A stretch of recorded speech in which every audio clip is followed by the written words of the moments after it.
तपाईहरु सबैजनालाई प्यारो प्रभु येशू ख्रीष्टको नाममा जय मसीह। ओके, सक्नुहुन्छ भने भिडियो अन गर्नुहोस्। यो चाहिँ बोल्नेलाई पनि आदर गरेको जस्तो हुन्छ अनि परमेश्वरलाई पनि आदर गरेको जस्तै हुन्छ। त्यसले गर्दा तपाईहरु जतिजना सक्नुहुन्छ तपाईहरुको भिडियो अन गर्नुभयो भने चाहिँ इट्स अनरिङ द स्पिकर। अस्ति मैले भन्दै थिएँ तपाईँ जुनसुकै पनि सेवाकाईमा बस्नुहुन्छ, अनलाइन सेवाकाईमा बस्नुहुन्छ, तपाईँको भिडियोलाई जति सक्दो चाहिँ अन गर्नुहोस्। त्यसमा तपाईँको एकाग्रता पनि बढ्छ, तपाईँको कन्सन्ट्रेसन पनि बढ्छ, तपाईँको ध्यान यता र उता जाँदैन अनि तपाईँले परमेश्वरको वचन ध्यान लगाएर सुन्न सक्नुहुन्छ। र आज हामी एउटा प्रोफेटिक कुरा सुन्न लागिराखेका छौँ, एउटा अगमबाणी कुरा सुन्न लागेका छौँ अनि म यो विश्वास गर्छु यो वचनले अहिलेको वास्तविक संसारमा हुँदै गरेको कतिवटा कुरालाई तपाईँ अनि मेरो बिचमा खोल्नेछ अनि तपाईँ अनि म यो अन्तिम दिनमा परमेश्वरले राखिदिनु भएको रेमनेन्ट्सहरू हामी कसरी तयार हुनुपर्ने, हामीले कसरी परमेश्वरको कुराहरू बुझ्नुपर्ने भन्ने कुरोलाई चाहिँ अब तल्लो तहमा मात्रै होइन, तल बसेर मात्र होइन, तर माथिबाट चाहिँ परमेश्वरले के देख्दै हुनुहुन्छ अनि यो सबै कुराको हिस्ट्री चाहिँ कसरी हुँदै आउँदैछ भन्ने कुरालाई हामी आज अलिकति हेर्नेछौँ। ल ओके, आज तपाईँहरूको अगाडि सुरु गर्नुभन्दा सबैभन्दा पहिला म तपाईँलाई एउटा यात्रामा लिएर जान्छु। आज हामी धेरै बाइबलको पदहरू पढ्नेछौँ अनि मलाई मेरो श्रीमती ममता थापाले आजको पदहरू पढ्नुमा सहायता गर्नुहुनेछन्। त्यसले गर्दाखेरि आजको पदहरू धेरै छ, तपाईँले लेख्न सक्नुहुन्छ, अध्ययन गर्न सक्नुहुन्छ, तपाईँको मण्डलीमा सिकाउनुहोस्, तपाईँको सङ्गतिहरूमा तपाईँले सिकाउन सक्नुहुन्छ। किनभने यो चाहिँ अब अन्तिम दिनको मण्डलीले चाहिँ यो कुराहरू बुझ्नुपर्छ ताकि तपाईँ अनि म कुन ठाउँमा उभिराखेका छौँ। चाहिँ परमेश्वरले भन्नुभएको छ जो चाहिँ उभिएको छु भन्छ त्यो होसियार होस्। तपाईँ कुन ठाउँमा उभिनु भएको छ, त्यसले गर्दा हामी कुन ठाउँमा उभिएका छौँ, मण्डली कुन ठाउँमा उभिएका छौँ अनि के को लागि हामी तयार हुँदैछौँ भन्ने कुरो चाहिँ हामीले एकदमै बुझ्नु एकदम आवश्यक छ। त्यसले गर्दाखेरि आजको वचनलाई सुन्दै गर्दाखेरि म तपाईँहरूको बिचमा एउटा यस्तो जातिको बारेमा चर्चा गर्न लागेको छु जसलाई बाइबलमा चाहिँ कनानी जाति भनिएको छ। तपाईँले बाइबलमा हेर्नु भने एउटा जाति भेटाउनुहुन्छ जुन जातिलाई चाहिँ कनानी जाति भनिएको छ। अनि यो कनानी जाति चाहिँ बाइबलमा तपाईँले हेर्नुभयो भने आशिषित जातिहरू होइन, तर यिनीहरू चाहिँ एउटा श्रापित जाति हो भनिकन बाइबलले भनेको छ। त्यसले गर्दाखेरि आज उनीहरूको कथालाई हामी हेर्नेछौँ अनि त्यसपछि बाढको समयदेखि पछि कसरी उनीहरू फैलियो भन्ने कुरालाई हामी अध्ययनमा हेर्नेछौँ अनि त्यसको साथसाथै प्रोफेटिक कुराहरूसँग हामी त्यसलाई जोडेर लैजानेछौँ। उत्पत्ति 9 अध्यायको 18 देखि 27 को खण्डलाई हामी यस गरी पढ्नेछौँ। Genesis chapter 9 verses 18 to 27।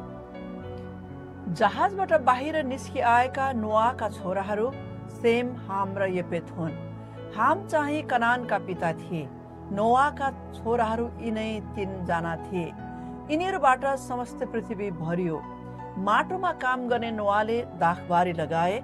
जब तिनले दाखमध्ये पिए तब तिनी माथिए र आफ्नो पालभित्र नाङ्गै सुति बसे।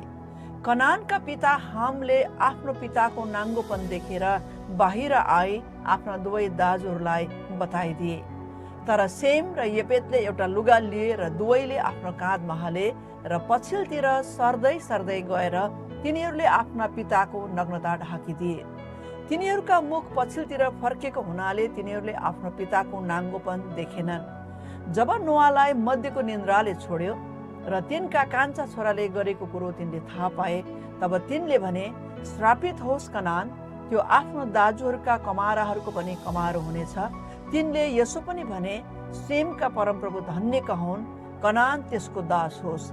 परमेश्वरले यपेतको वृद्धि गरून् र त्यसले सेमको पालमा बास गरोस् र कनान चाहिँ सेमको कमारो होस्। आमेन। आमेन। हामीले यहाँ के देख्यौँ भने नोआ महाप्रलय पछि, त्यो ठुलो बाढ पछि नोआ चाहिँ जहाजबाट निस्केर आए अनि हामी सबैलाई थाहा छ नोआको 3 जना छोराहरू थियो। आज प्रोफेटिक वचन मलाई अब युट्युबमा हाल्नु पनि दिन्छ कि दिँदैन थाहा छैन, तर तपाईँहरूले सुन्नुहोस् किनभने यो चाहिँ अहिलेको संसारसँग यति साह्रो जोडिएको छ त्यसले गर्दाखेरि ध्यान दिएर यो वचन सुन्नु। आज जतिजना जोडिनु भएको छ, यु अल आर ब्लेसेड, एकदमै आशिषित हुनुहुन्छ। त्यसले गर्दाखेरि यो चाहिँ सधैँ बोलिरहने, चर्चमा बोलिरहने वचन होइन, तपाईँले आज गहिरो कुरा सुन्न लाग्नु भएको छ। नोआको 3 जना छोराहरू थिए, अनि ती 3 जना छोराहरू चाहिँ सेम, यापेत अनि हाम, यी 3 जना छोराहरू चाहिँ नोआको थिए। अनि नोआले एक दिन दागबारी लगायो, अनि दागबारीमा दाग लगाएको दाग चाहिँ टिपेर, अङ्गुर टिपेर चाहिँ उसले दाग खाएपछि, दाग मध्ये पिएपछि ऊ मातियो। अनि मातिएर चाहिँ ऊ जब सुत्यो, तब सुतेपछि बाइबल के भन्छ भने हामले चाहिँ नोआको नग्नतालाई देखे। बाइबलले त्यति मात्रै भन्छ। तर तपाईँले यो नग्नतालाई देख्यो भन्ने शब्दलाई जब तपाईँले मूल भाषामा तपाईँले हेर्नुहुन्छ, तब के देख्नुहुन्छ भने हामले चाहिँ नोआको नग्नतालाई उसले के गर्यो भने दुरुपयोग गर्यो। नग्नतालाई दुरुपयोग गर्नु भन्नुको मतलब एउटा के अरे सेक्सुअल इन्टिमेसी, बाबुसँग उसले होमोसेक्सुअल इन्सेस्ट रिलेसनसिप, बाबुसँग एउटा समलैङ्गिकी सम्बन्धमा चाहिँ हामी गएको भेटाउँछौँ। अब हामीले त गरेन, तर हामीले त्यो वचन पढ्नु भने तपाईँले के देख्नुहुन्छ भने नोआले उठेपछि घरिघरि कसलाई सरापेको छ भने कनानलाई सरापेको छ। अनि कनान चाहिँ को हो भन्दाखेरि चाहिँ हामको छोरा हो। त्यसले गर्दाखेरि बाउ छोराले जब त्यो कुरालाई देखे, तब अब बाइबलमा त प्रष्टै लेखेको छैन, तर म यो विश्वास गर्छु कि हामले चाहिँ आफ्नो छोरालाई भन्ने बित्तिकै कनान चाहिँ गएर आफ्नो बाजेसँग कनानले के गरेको छ, एउटा शारीरिक सम्बन्ध बनाएको छ, एउटा अनहोली, एउटा अनराइचियस, एउटा दुष्ट सम्बन्ध चाहिँ कनानले बनाएको छ। समलैङ्गिक सम्बन्ध, होमोसेक्सुअल रिलेसनसिप चाहिँ के अरे कनानले बनाएको छ। त्यसले गर्दा परमेश्वरले कनानलाई सराप्नु भयो। उत्पत्ति 9 अध्यायको 25 मा तपाईँले हेर्नुभयो भने तपाईँले घरिघरि परमेश्वरले कनानलाई सरापेको भेटाउनुहुन्छ। अनि सेमलाई परमेश्वरले सराप्नु भएन, अनि त्यसपछि यापेतलाई पनि सराप्नु भएन, किनभने 2 जनाले चाहिँ आफ्नो बाउको नग्नतालाई ढाक्ने काम गरेको छ। हेर्नुहोस् है, ढाक्ने काम गरेको छ। त्यसले गर्दा तपाईँले कनानलाई 2 पल्ट चाहिँ परमेश्वरले तँ चाहिँ के अरे सेमको पनि तँ नोकर हुन्छस्, अनि तँ चाहिँ के को नोकर हुन्छस्, तँ चाहिँ यापेतको पनि नोकर हुन्छस्, अनि तँ चाहिँ श्रापित होस् भनेर परमेश्वरले कनानलाई सराप्नु भएको छ। हेर्नुहोस् है, कनानलाई सराप्नु भएको छ। अब यसले देखाउँछ कि बाइबलमा किन चाहिँ इजरायल अनि कनानीहरूको बिचमा जहिले पनि युद्ध भइबस्छ, परमेश्वरले युद्ध छोडिदिनु भयो। अनि किन चाहिँ तपाईँले घरिघरि भेटाउनुहुन्छ कि कनान चाहिँ किन चाहिँ कनानको सन्तान, कनानी जातिहरू चाहिँ किन चाहिँ घरिघरि परमेश्वरसँग युद्ध गरिबसेको तपाईँले भेटाउनुहुन्छ, युद्ध गरिराखेको भेटाउनुहुन्छ। प्रभु येशू ख्रीष्टले त कनानीहरूलाई चाहिँ कुकुर भन्नुभएको छ। हेर्नुहोस् है, प्रभु येशू ख्रीष्टले बाइबलमा कनानीलाई कुकुर भन्नुभएको छ। अनि त्यसले के देखाउँछ भने तिनीहरू चाहिँ मान्छेको दर्जामा पनि होइन, मान्छे भन्दा नि तल्लो दर्जामा, एउटा कुकुरको दर्जामा। त्यति बेला इजरायलमा कुकुर भनेको चाहिँ एकदमै नराम्रो। अहिले पनि हाम्रो जातिमा कुकुर भनेको राम्रो होइन। हजुर, कसैले तपाईँलाई कुकुर भन्ने मजा खुसी लाग्छ कि कस्तो कस्तो भएर आउँछ? हजुर, कस्तो कस्तो भएर आउँछ। कुकुर कसैलाई मन पर्दैन, तर प्रभु येशू ख्रीष्टले कुकुर भन्नुभएको छ। अब यहाँ चाहिँ यसले के देखाउँछ भने नि कनानीहरूले चाहिँ परमेश्वरको उद्धारमा प्रवेश गर्नु एकदमै साह्रो पर्छ। त्यसको मतलब के, कनानीहरूले उद्धार पाउँदैन? मैले कहिले पनि त्यसो भनेको छैन। सुन्नुहोस् है परमेश्वरको वचन, किनभने परमेश्वरको वचनले के भन्छ भने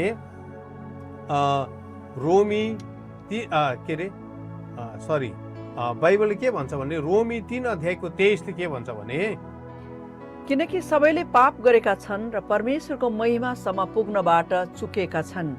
पाप सबैले गरेको छ, अनि परमेश्वरको महिमादेखि चाहिँ सबैजना नै चुकेको छ। कनानी होस् या तपाईँ होस्, हामी होस्, सबैजना नै चुकेको छ। पहिलो तिमोथी 2 अध्यायको 3 देखि 6 ले पनि यसो भन्छ, हाम्रा मुक्तिदाता परमेश्वरको दृष्टिमा यो असल र ग्रहण योग्य छ।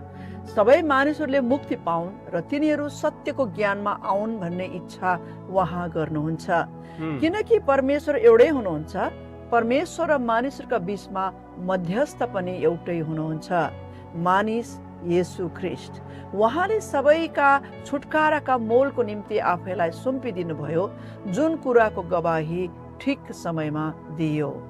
हामीले के पढ्यौँ भने परमेश्वरको के चाहना के छ? सबैजना बाँचोस्, मलाई विश्वास गर्ने कोही पनि नाश नहोस्। तर हामी के देख्छौँ भने यो कनानीहरूको जुन के अरे उनीहरूको उद्धारको पर्सेन्टेज छ, दर सङ्ख्या छ, त्यो चाहिँ एकदमै कम्ती, अलमोस्ट निल। उनीहरूले प्रभु येशू ख्रीष्टलाई प्रभु अनि मुक्तिदाता भनिकन ग्रहण गर्नु एकदमै गाह्रो गाह्रो गाह्रो अवस्थामा गइराखेको अहिले हामी हेर्दै जाँदाखेरि हामी भेट्टाउँछौँ। अनि त्यसले गर्दा किनभने यी कनानीहरू चाहिँ परमेश्वरसँग शत्रुता बोकेर हिँड्ने जाति बनेको छ। त्यसले गर्दाखेरि तपाईँहरूलाई म आज यो कुरा भन्दैछु कि कनानीहरू चाहिँ किन चाहिँ यस्तो डरलाग्दो अवस्थामा अनि इतिहासमा हेऱ्यो भने परमेश्वरसँग किन शत्रु भएर जिराखेको छ हेर्नुहोस् है। तपाईँले बाइबलमा हेर्नुभयो भने एउटा कनानी स्त्रीको बारेमा पाउनुहुन्छ। मत्ती 15 अध्यायको 21देखि 28मा तपाईँले एउटा कनानी स्त्रीको बारेमा पढ्नुहुन्छ, जसको छोरीलाई प्रभु येशू ख्रीष्टले निको बनाउनु भयो। तब येशू त्यहाँबाट निस्कनु भयो र टुरोस र सिदोनका इलाकातिर जानुभयो। त्यस इलाकाबाट एउटी कनानी स्त्री आएर कराउँदै भन्न लागि, हे प्रभु, दाउदका पुत्र, म माथि दया गर्नुहोस्, मेरो छोरीलाई भूतले साह्रै सताएको छ। येशूले त्यसलाई केही जवाफ दिनु भएन। उहाँका चेलाहरूले आएर उहाँलाई बिन्ती गरे, यसलाई बिदा गर्नुहोस्, किनभने त्यो कराउँदै हाम्रो पछि पछि लागिरहेकी छे। उहाँले भन्नुभयो, म इजरायल जातिका हराएका भेडाहरूको निम्ति मात्र पठाइएको हुँ। तर त्यो स्त्री आएर उहाँको अघि घोप्टो परी र भने, हे प्रभु, मलाई सहायता गर्नुहोस्। उहाँले भन्नुभयो, बालकहरूको रोटी लिएर कुकुरहरूलाई फालु दिनु ठिक हुँदैन। त्यसले भने, हो प्रभु, तर कुकुरहरूले पनि त आफ्ना मालिकको टेबलबाट झरेका टुक्रा टाक्री त खान्छन्। तब येशूले त्यसलाई जवाफ दिनुभयो, ए नारी, तिम्रो विश्वास ठुलो रहेछ, तिमीले इच्छा गरे बमोजिम तिमीलाई होस्। त्यसकी छोरी त्यही घडी निको भइहाले। आमेन। हामी के देख्छौँ भने प्रभु येशू ख्रीष्ट र कनानीको बीचमा, एउटा कनानी स्त्रीको बीचमा बातचित भइराखेको छ। अनि कनानी स्त्रीलाई चाहिँ प्रभु येशू ख्रीष्टले, हामीले यो तपाईँले यो खण्डलाई पढ्नुभयो भने नि, प्रभु येशू ख्रीष्टको भाषा होइन, खास गरी प्रभु येशू ख्रीष्ट हतपत यसरी कहिले पनि बोल्नुहुन्न। प्रभु येशू ख्रीष्टले यस्तो शब्द चलाउनै हुन, कसैलाई कुकुर भन्नै भएको छैन। यदि प्रभु येशू ख्रीष्टले कुकुर भन्नुभयो भने त उहाँ त परमेश्वर हुनुहुन्न। यति नीच भाषा चलाउनु भएको छ परमेश्वरले, हेर्नुहोस् है। अनि यति साह्रो हामी धेरैपल्ट यो बाइबल पढ्दाखेरि किन प्रभुले चलाउनु भयो भनेर तपाईँले सोच्नु भएको होला। किन चाहिँ प्रभुले त्यो स्त्रीलाई कुकुर भन्नुभयो? पहिला त फर्स्टमा तपाईँले हेर्नु भने त प्रभुले जवाब दिने पनि सोच्नु भएन, बोल्नु नै भएन। अनि बाइबलमा दिस इज अनबिकमिङ अफ क्राइस्ट, येशू प्रभुको चरित्रसँग नमिल्ने कुरा भएको हामी देख्छौँ। किनभने रोमी सिपाही, रोमी सेन्चुरियन, रोमी कप्तान आएर प्रभु येशू ख्रीष्टकोमा मेरो फलानालाई निको बनाइदिनुहोस्, मेरो के अरे नोकरलाई जाति बनाइदिनुहोस् भन्दा प्रभु येशू ख्रीष्टले त्यति नै बेला निको बनाइदिनु भएको छ। प्रभुले येशू ख्रीष्टलाई कहिले पनि सोध्नु भएन, प्रभु येशू ख्रीष्ट ए त रोमी हो भन्नु भएन। रोमीहरूप्रति प्रभु येशू ख्रीष्टको सहानुभूति गहिरो थियो, किनभने यो रोमीहरू यापेतका सन्तानहरू हुन्। तर यहाँ हामी देख्छौँ प्रभु येशू ख्रीष्टले एउटा कनानी स्त्रीलाई चाहिँ यस्तो नराम्रो प्रकारले भन्नुभयो, यस्तो नराम्रो प्रकारले भन्नुभयो, म त इजरायल बाहेक त आएको होइन, किन चाहिँ मेरो पछि पछि चङ्गाइ खोज्दै आएको, म त होइन, तेरो लागि आएको होइन। हामी कति डरलाग्दो कुरा देख्छौँ यहाँ। प्रभु येशू ख्रीष्ट के भन्नु, कुकुरहरू भन्नुभएको छ। किनभने त्यति बेला चाहिँ कनानीहरूलाई चाहिँ कुकुरसँग नै तुलना गरिन्थ्यो, कुकुरहरूसँग तुलना गरिन्थ्यो। अनि यहुदीहरूले उनीहरूलाई मन नै पराउँदैन थियो, हेर्नुहोस् है। किनभने इतिहास, लडाइँको इतिहास थियो उनीहरूको। त्यसपछि हामी के देख्छौँ, के अरे त्यो स्त्रीलाई प्रभु यीशुले अन्तमा त्यस बेला निको पार्नुभयो जब त्यो स्त्री चाहिँ कुकुर भन्दा पनि तल झर्ने, त्यो कुकुरको अवस्थामा त्यो स्त्री आउनु तयार भए। त्यो स्त्रीले के भन्नु, कुकुरले पनि त झरे भुइँमा झरेको खान्छ भन्दाखेरि प्रभु येशू ख्रीष्ट के भन्नुभयो, तेरो विश्वास चाहिँ ठुलो रहेछ, तँलाई मैले कुकुर भन्दा पनि ओके भइस्, तल झर्नु तयार भइस् हेर्नुहोस् है। अब प्रभु येशू ख्रीष्टले कनानीहरूलाई पनि किन यति डरलाग्दो, किन कनानीलाई प्रभु परमेश्वरले घृणा गर्नुभयो? किन प्रभु येशू ख्रीष्टले एउटा उनीहरूको लागि एउटा तितोपना, एउटा नराम्रो अवस्था, एउटा एकदमै दुश्मनीको अवस्था किन चाहिँ यहाँ सृजना भयो भन्ने कुरालाई तपाईँले अब बिस्तारै बुझ्न सक्नुहुन्छ। अनि अन्तमा हामी के देख्छौँ? प्रभु येशू ख्रीष्टले त्यस स्त्रीको विश्वासलाई के भन्नुभयो? कदर गर्नु भएको छ। हेर्नुहोस् है, कदर गर्नु भएको छ। यहाँ हामीले सबै कुरा हामीले हेरिसकेका छौँ। हेर्नुहोस् है, अरूलाई प्रभु येशू ख्रीष्टले निको बनाउनु भयो। रोमन सेन्चुरियनको आफ्नै नोकरलाई पनि जाति बनाउनु भयो। तर प्रभु येशू ख्रीष्टले यो स्त्रीको बारेमा चाहिँ के भन्नुभयो? त्यो चाहिँ कुकुर हो भनेर प्रभु येशू ख्रीष्टले भन्नुभयो। अब कनानीहरू चाहिँ को हुन् त? उसो भए यो स्त्री चाहिँ कुन चाहिँ पुस्ताबाट आएको कारणले गर्दाखेरि, कुन चाहिँ पुस्ताको श्राप बोकेको कारणले गर्दाखेरि चाहिँ प्रभु येशू ख्रीष्टले यो स्त्रीलाई कुकुर भन्नुभयो है। हामीले बाइबलमा हेऱ्यौँ भने कनानीहरू चाहिँ केसँग जोडिएको छ भने बाल देवताको पूजासँग जोडिएको छ। कनानीहरू केसँग जोडिएको छ भने बालकहरूको बलिदान, बाल बलिदान, शिशुहरूको बलिदानसँग जोडिएको छ। कनानीहरू केसँग जोडिएको छ भने अर्जिज भन्छ नि, सामूहिक यौन सम्बन्धहरूसँग जोडिएको छ।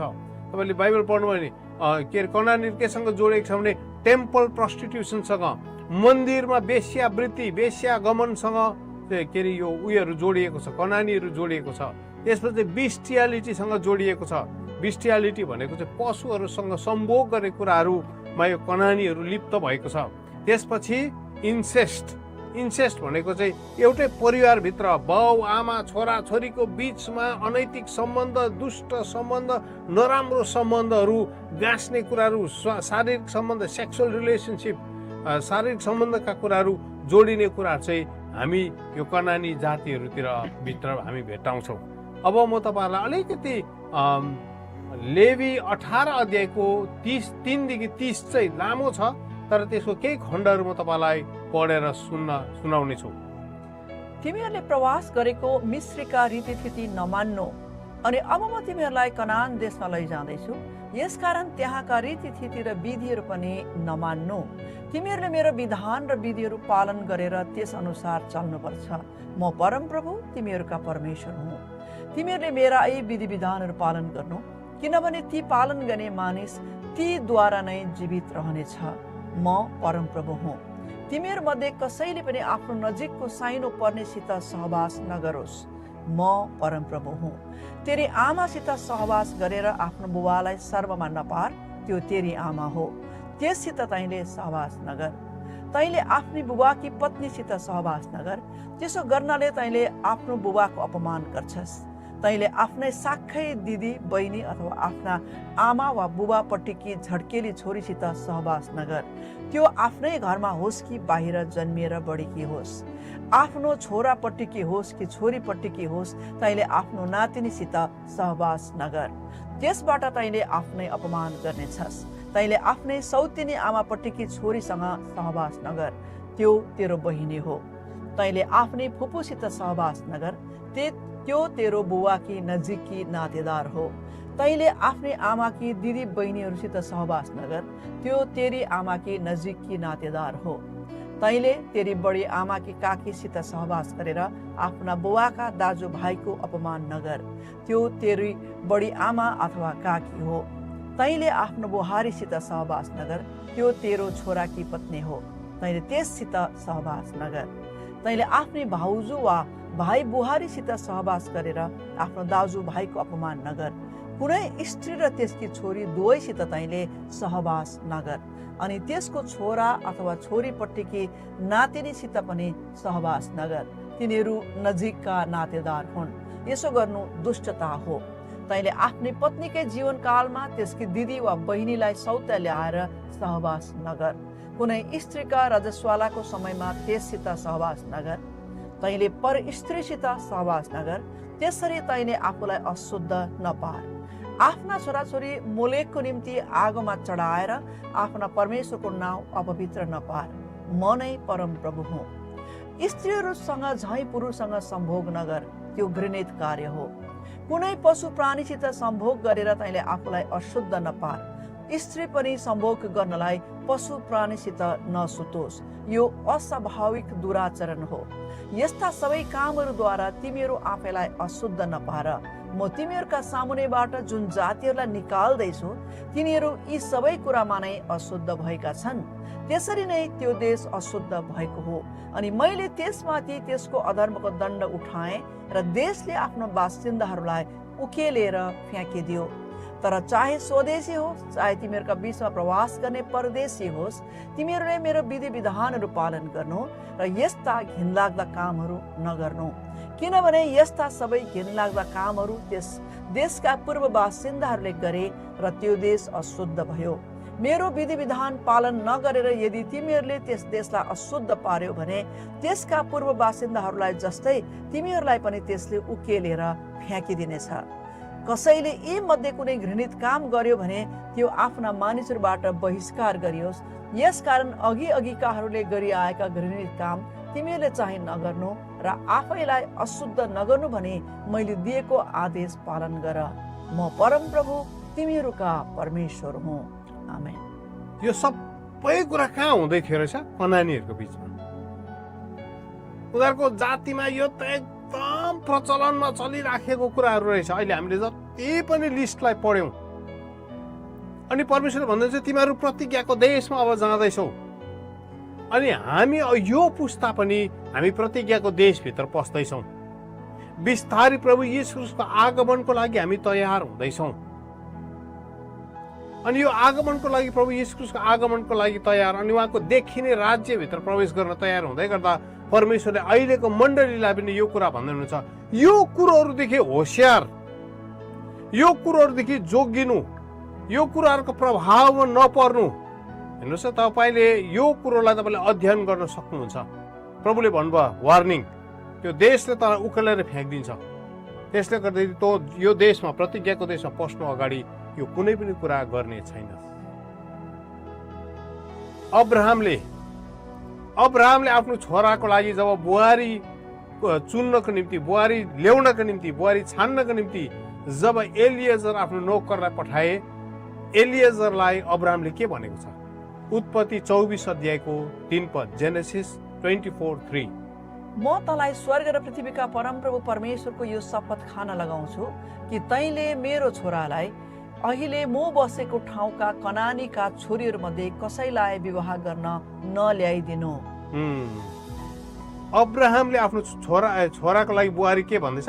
कनानी चाहिँ हुँदैन, मेरो छोराको बुहारी कनानी चाहिँ तैँले ल्याउनु हुँदैन, नल्याए कनानी बुहारी चाहिँ मेरो छोराको लागि।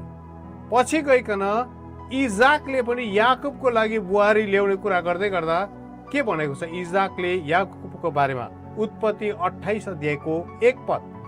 तब इसाकले याकुबलाई बोलाएर आशीर्वाद दिए र यसो भनेर आज्ञा गरे, तैँले कनानी स्त्रीहरूमध्ये कसैलाई विवाह नगर्नु।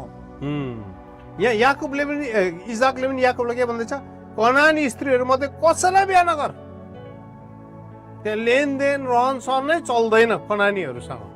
अब पछि गएर मोसाले पनि जब इजरायललाई अन्तिम कुराहरू भनिराखेका थिए, अब प्रतिज्ञाको देशमा पस्ने कुरा भनिराखेका थिए, तब के अरे मोसाले पनि के भन्छ भने त्यो 7वटा जातिबाट चाहिँ तैँले के पनि नगर्नु, तिमीहरूको बिचमा बिहा पनि नगर्नु। जो चाहिँ प्रजातिहरू छुटिएका थिए, कनानको प्रजातिहरू यिनीहरू पनि। अनि त्यसपछि तिनीहरूको देवी देवताको अगाडि तिमीहरू ननिउरनु पनि, तिनीहरूले गरेको जस्तो मूर्ति पूजाको ढाँचाहरू तिमीहरूले नपक्रिनु। व्यवस्था 7 अध्यायको 1देखि 3। जब तिमीहरू अधिकार गर्न भनी जान लागेको देशमा परमप्रभु तिमीहरूका परमेश्वर तिमीहरूलाई ल्याउनुहुन्छ र तिमीहरूभन्दा असंख्य र सामर्थ्य यी 7 जाति, हित्ती, गिर्गासी, एमोरी, कनानी, परिजी, हिब्बी, यबुसीहरूलाई तिमीहरूका सामुनेबाट उहाँले धपाउनुहुन्छ। अनि जब परमप्रभु तिमीहरूका परमेश्वरले उनीहरूलाई तिमीहरूको अधीनमा पारिदिनुहुन्छ र तिमीहरूले उनीहरूलाई परास्त गरेका हुन्छौ, तब तिमीहरूले उनीहरूलाई सम्पूर्ण नाश गर्नु। तिमीहरूले उनीहरूसित सम्झौता नगर्नु, उनीहरूलाई नटिठ्याउनु, उनीहरूसित विवाहबारी नगर्नु, तिमीहरूका छोरी तिनीहरूका छोराहरूलाई नदिनु अथवा तिनीहरूका छोरीहरू तिमीहरूका छोराहरूको निम्ति नलिनु। आमेन। त्यसरी नै हामी के देख्छौँ भने परमेश्वरले के भन्नुभयो भने यो कनानीहरूसँग तिमीहरूले कुनै पनि करार पनि नबान्नु, यदि तिनीहरूको वेदीहरू छ भने यो वेदीहरू पनि भत्काइदिनु। प्रस्थान 34 अध्यायको 11 देखि 16। जुन आज्ञा आज म तँलाई दिँदैछु त्यो तैँले पालन गर। हेर, म तेरो सामुनेबाट एमोरी, कनानी, हित्ती, परिजी, हिब्बी र यबुसीहरूलाई धपाउने छु। होशियार बस, जुन देशमा तँ जान्छस् त्यहाँका बासिन्दाहरूसँग तैँले सन्धि नगर्नु, नत्र त उनीहरू तिमीहरूका निम्ति पासो बन्ने छन्। उनीहरूका वेदीहरू भत्काइदिनु, उनीहरूका चोखा ढुङ्गाहरू टुक्रा टुक्रा पारिदिनु र उनीहरूका असेरा देवीका मूर्तिहरूलाई काटेर ढालिदिनु। तिमीहरूले अन्य कुनै देवताको पूजा नगर्नु, किनकि परमप्रभु जसको नाउँ डाही हो, डाह गर्ने परमेश्वर नै हुनुहुन्छ। होशियार, त्यस देशका बासिन्दाहरूसित तिमीहरूले सन्धि नगर्नु, नत्र उनीहरू आफ्ना देवताहरूका पछि लागेर आत्मिक व्यभिचार झैँ गर्दा र आफ्ना देवताहरूको लागि बलि गर्दा उनीहरूले तिमीहरूलाई बोलाउने छन् र तिमीहरूले उनीहरूका बलिदानहरू खानेछौ। जब उनीहरूका छोराछोरीहरू मध्येका कुनैलाई तिमीहरूले आफ्ना छोराहरूका निम्ति ल्याउला र ती छोरीहरू आफ्नो देवताहरू पछि आत्मिक व्यभिचार झैँ गर्लान्, तब तिनीहरूले तिमीहरूका छोरालाई पनि त्यही गर्न लगाउने छन्। यहोशू 23:7 पनि यहोशूले इजरायललाई के भन्छ भने होशियार, तिमीहरू अन्य त्यो कनानीहरूको पासँग चाहिँ नपस्नु है भनेर चाहिँ यहोशू 23:7 पनि यहोशूले इजरायललाई कडा आज्ञा दिएको छ। तिमीहरूका बीचमा रहेका जातिहरूसित नमिसिनु, उनीहरूका देवताहरूका नाउँ नलेऊ, तिनका नाउँमा शपथ नखानु, तिनीहरूको सेवा नगर्नु र तिनीहरूलाई दण्डवत नगर्नु। त्यसरी नै एजराले पनि इजरायललाई के भनेको छ भने तिमीहरू होशियार हुनु, यो जातिसँग मिसिँदै नमिसिनु, किनभने परमेश्वरको दण्ड आउँछ तिमीहरूको बिचमा। यदि यो जातिसँग मिस्यौ अनि यिनीहरूको कुराहरू तिमीले सुन्यौ अनि यिनीहरूसँग सराबरी भयो भने तिमीहरू के हुन्छौ, परमेश्वरको निगाहमा तिमीहरू गिर्छौ भनिकन एजरा 9:12 पनि हामी यो कुरा पढ्छौँ। यसकारण तिमीहरूले आफ्ना छोरीहरूलाई उनीहरूको छोराहरूसित र तिमीहरूका छोराहरूलाई उनीहरूका छोरीहरूसित विवाह नगरिदिनु। तिमीहरूले उनीहरूसितको मित्रताको सम्झौता राख्न नखोज्नु। यसरी तिमीहरू शक्तिशाली भएर त्यस देशका असल असल कुराहरूको भोग गर्नेछौ र तिमीहरूका सन्तानलाई त्यो चिरस्थायी अधिकार हुनलाई छोडिराख्नेछौ। अनि नेहेमियाले त झन् इजरायललाई के भनेको छ भने यदि तिमीहरूले गरेको छ भने छुटो नाम गर, छोड दे फरेन वाइफ्सहरू, अन्य जाति कनानीको छोरीहरू तिमीहरूले ल्याएको छ भने, कनानीसँग बिहा भएको छ भने लिभ देम, छोडिदे भनेर चाहिँ कसले नेहेमियाले इजरायललाई भनेको छ। एउटा कडा प्रकारले वर्ताउ गरेको छ नेहेमियाले इजरायललाई यो विवाहको विरुद्धमा, यो सम्बन्धको विरुद्धमा। नेहेमिया 13:23 अनि 25। त्यस बेला पनि कुनै कुनै यहुदाका मानिसहरूले अस्दोद, आमोन र मोआबका स्त्रीहरूलाई विवाह गरेको मैले भेट्टाएँ। मैले तिनीहरूलाई हप्काएँ र शराब दिएँ। मैले कुनै कुनै मानिसहरूलाई पिटेँ र जगल्ट्याएँ। मैले यसो भनेर परमेश्वरको नाउँमा तिनीहरूलाई शपथ खान लगाएँ, तिमीहरू आफ्ना छोरीहरू उनीहरूका छोराहरूसित विवाह गरिदिने छैनौ अथवा उनीहरूका कुनै पनि छोरीहरू तिम्रा छोराहरूसित वा तिमीहरू आफै पनि विवाह गर्ने छैनौ। आमेन।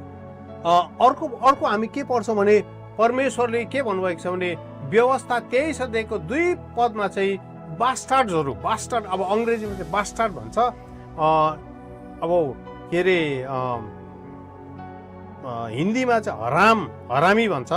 अब तपाईँहरूलाई एउटा भाषा सिधै बुझाउनु हो भने, अनि नेपालीमा चाहिँ अनैतिक सम्बन्धबाट जन्मिएको नानी, इल्लिगली जन्मिएको अनैतिक प्रकारले जन्मिएको छोरा वा छोरीलाई चाहिँ हामी बास्टार्ड्स भन्छौँ विशेष गरिकन।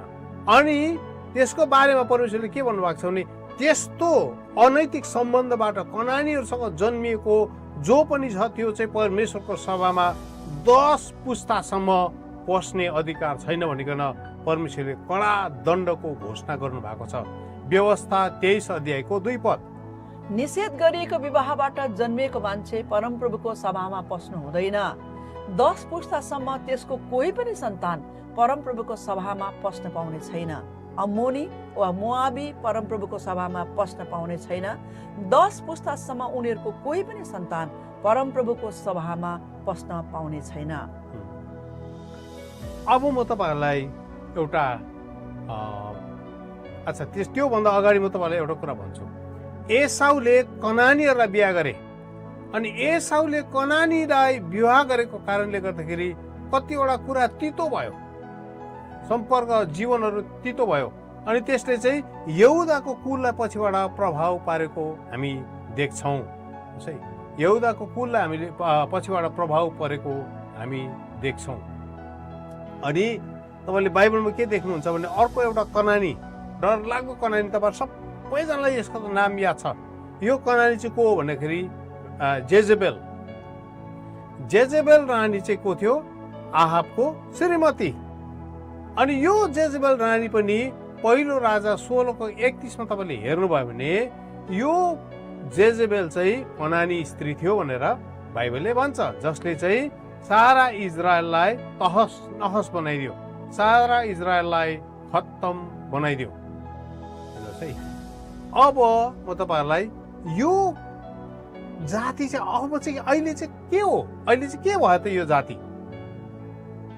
अनि यो कनानी जाति चाहिँ पछि गएर के भयो भन्ने कुराहरूमा अलिकति तपाईँहरूलाई म यो अध्ययनमा लिएर जान्छु। त्यसपछि हामी प्रोफेटिक कुरोहरूमा हामी जाँदैछौँ। 125 BC देखि लिएर 100 BC सम्म, अर्थात् प्रभु येशू ख्रीष्ट जन्मिनुभन्दा 100 वर्ष अगाडि भनौँ तकरिबन ख्रीष्ट पूर्व 125 देखि लिएर 100 वर्ष ख्रीष्ट पूर्वमा एउटा रोमी राजा थियो। मक्काबीसको समयदेखि अलिकति पछि इजरायलमा एकजना रोमी राजा थिए। अनि त्यो रोमी राजाले चाहिँ के गर्यो भने यो कनानीहरू बस्ने इलाकालाई उसले कब्जा गर्यो। यो कनानीहरू जहाँ बसोबासो गर्थे त्यो इलाकालाई यो राजाले कब्जा गरे। अनि यो राजाले कब्जा गरेपछि चाहिँ यिनीहरूलाई यो राजाले जबरजस्ती यहुदी धर्म मान्नु लगायो। उनीहरूलाई समातेर जबरजस्ती खतनाहरू गरिदिए। अनि यहुदी परम्परा, यहुदी धर्म मान्नुको लागि यो राजाले उनीहरूलाई कर लगाए। जतिजनाले गरेनन् उनीहरूलाई मारे, दण्ड दिए, उनीहरूलाई एकदमै डरलाग्दो प्रकारले सताए। अब हुँदै गर्दाखेरि के भयो भने यो कनानीहरू चाहिँ इजरायलको घरानामा मिसियो। यो कनानीहरू चाहिँ इजरायलको घरानामा मिसियो, जसले गर्दा चाहिँ आजको दिनमा हाम्रो बिचमा एउटा ठुलो समस्या खडा भइराखेको छ। अनि यो जातिलाई चाहिँ हामी आस्केनाजी भने यहुदी भनिकन भन्छौँ। आस्केनाजी यहुदीहरू चाहिँ को हो भन्दाखेरि चाहिँ कुनै समय यिनीहरू पुर्ख्यौलीमा यिनीहरू कनानीहरू थिए। अनि यिनीहरू कनानीहरू थिए, तर पछि गइकन यिनीहरू चाहिँ जबरजस्ती यहुदी बनिए। तर जो चाहिँ यहुदीहरू होइनन्, तर परमेश्वरमा घरानामा होइनन्, उनीहरू सेमको वंश होइन। सेमको वंशबाट चाहिँ इजरायल जन्मियो। अनि इजरायलबाट हामी प्रभु येशू ख्रीष्ट जन्मिनु भयो। सेमको वंश चाहिँ चुनिएको इजरायलको वंश हो। अनि सेमको वंशबाट चाहिँ हामी के देख्छौँ? हामी अब्राहम जन्मिएको हामी भेट्टाउँछौँ। सेमको वंश हो अब्राहम। यापेतको वंशबाट पनि हामी आशिषित जातिहरू, युरोपियन्सहरू, हामी धेरै मङ्गोलियन्सहरू, हामी यापेतको कुलबाट हामी आएको हामी भेट्टाउँछौँ। तर यो कनानी जातिहरू चाहिँ यति सानो श्रापित जाति, यसलाई परमेश्वरले भन्नु यो जातिलाई चाहिँ तिमीहरूले एकदमै टाढो गर्नु, तिमीहरूको बिचमा यिनीहरूसँग नमिसिनु पनि। तर पछि गइकन बिस्तारै यो एस्केनाजी यहुदी भइकन यो कनानी जातिहरू चाहिँ इजरायलको मूल धारामा यहुदी हुँ भनिकन यिनीहरू गाभिन थाले। यिनीहरू चाहिँ गाभिए। यिनीहरू चाहिँ सेमाइट्सहरू होइन, सेमको वंशहरू होइन। हेर्नुहोस् है, तर यिनीहरू के हो? यिनीहरू चाहिँ हामको वंश वा कनानको वंश हो। यिनीहरू कनानीहरू हुन्। अनि एउटा अध्ययन गरेको रहेछ, त्यो चाहिँ 2020मा एउटा अध्ययन निकालेको रहेछ। अनि त्यो अध्ययनमा चाहिँ के भनेको छ भने, त्यो अध्ययनको विषय चाहिँ के रहेछ भने the genomic history of the bronze age southern Levant भन्ने एउटा अध्ययन गरेको रहेछ। अनि यो अध्ययनमा चाहिँ के पत्ता लाग्यो भने अहिलेको आस्किनाजी यहुदीहरू अनि लिभन्टाइन अरबहरू दुईटा जाति छ, एउटा ठुलो प्रजाति छ संसारमा, अहिले हामी हेर्दै जान्छौँ। यो दुईटा प्रजाति चाहिँ यिनीहरू चाहिँ 50% भन्दा बेसी यिनीहरूको डिएनए चाहिँ के अरे कनानीहरूसँग मिल्ने कुरा गर्छ। अनि यो आस्किनाजी यहुदीहरू चाहिँ कस्तो हो भने हामी धेरैपल्ट हामी के भन्छौँ, यहुदीहरूले चाहिँ बाइबलको पुरानो 5वटा पुस्तक मान्छ भन्छौँ। तर यो आस्किनाजी यहुदीहरूले चाहिँ यो 5वटा पुस्तक हतपत मान्दैन। मान मान्छ, तर उनीहरूको लागि चाहिँ दोस्रो दर्जामा हो। उनीहरूको लागि पहिलो दर्जा चाहिँ के हो भने, पहिलो स्तर चाहिँ के हो भने उनीहरूले के भन्छन् भने परमेश्वरले त्यो डाँडामा सिनै पर्वतमा बोल्दाखेरि चाहिँ बोल्नु पनि भएको थियो। त्यसले गर्दा लेखिएको होइन, बोलेको कुराहरू चाहिँ हामी अझै मानिलिन्छौँ। मोसाले बोलेको व्यवस्था स्पोकन तोरा चाहिँ हामी मानिलिन्छौँ भन्छ। अनि उनीहरूले प्रायःले अझै इजरायलमा बस्नेहरूलाई तपाईँलाई थाहा छ, उनीहरूले तोरा भन्दा पनि बेसी तालमुडलाई उनीहरूले मान्छ। मिद्रास भन्ने पुस्तकहरू छ, यो पुस्तकहरूलाई चाहिँ यिनीहरूले एकदम डरलाग्दो मान्छ।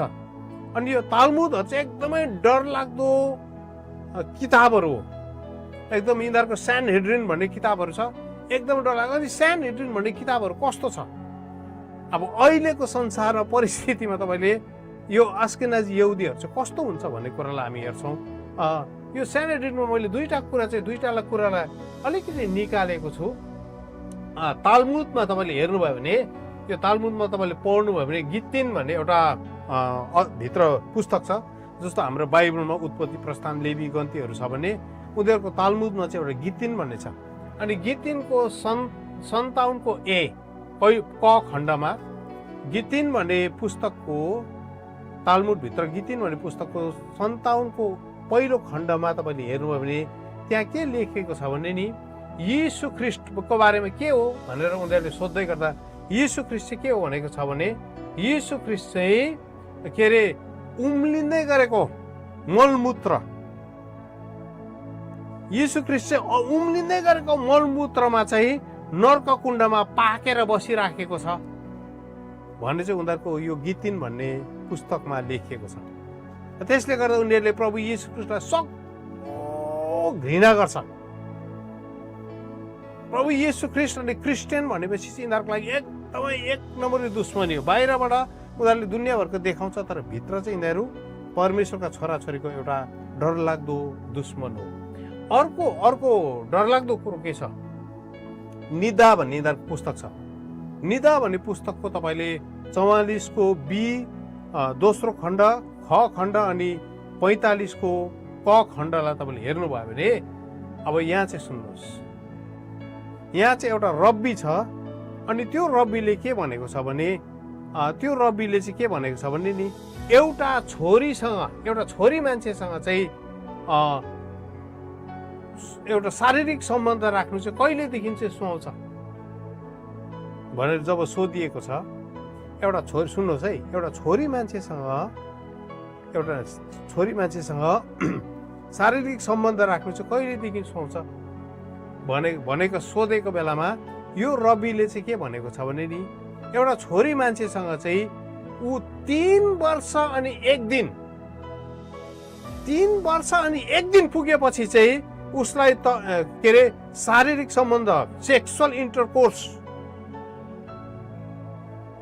तपाईको लिङ्ग, पुरुषको लिङ्ग चाहिँ प्रवेश गरेर त्यो नानीलाई बिगार्यो भने चाहिँ त्यस दिनदेखि त्यो नानीसँग चाहिँ के अरे त्यो नानीसँग चाहिँ सम्भोग गर्यो, त्यो नानीसँग शारीरिक सम्बन्ध राख्यो भने चाहिँ पाप लाग्दैन भनेर यो उनीहरूको यो तालमुदको पुस्तकमा लेखिएको छ। है, यो निदा भने 44B अनि 45A सम्म तपाईँले पढ्नुभयो भने त्यो कुरा पाउनुहुन्छ। म तपाईँलाई अहिले देखाइदिनु सक्छु, तर मेरोमा अलिकति सेयरको प्रब्लम भइरहेछ। त्यसले गर्दा तपाईँहरू चाहनुहुन्छ भने यो नोट्स म तपाईँलाई पठाइदिन सक्छु। अनि स्यानहेड्रिन उनीहरूको तालमुदमा अर्को छ, स्यानहेड्रिन भन्ने किताब।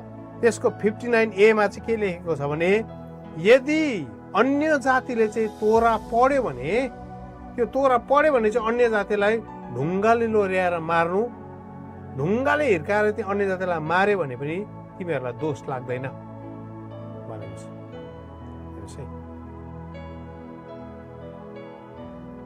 त्यसकारण परमेश्वरले प्रकाशित वाक्य 2 अध्यायको 9 पद अनि प्रकाशित वाक्य 3 अध्यायको 9 पदमा यो एस्किनेजी यहुदीको बारेमा प्रभु येशू ख्रीष्टले मण्डलीलाई एउटा ठुलो चेतावनी दिनुभएको छ।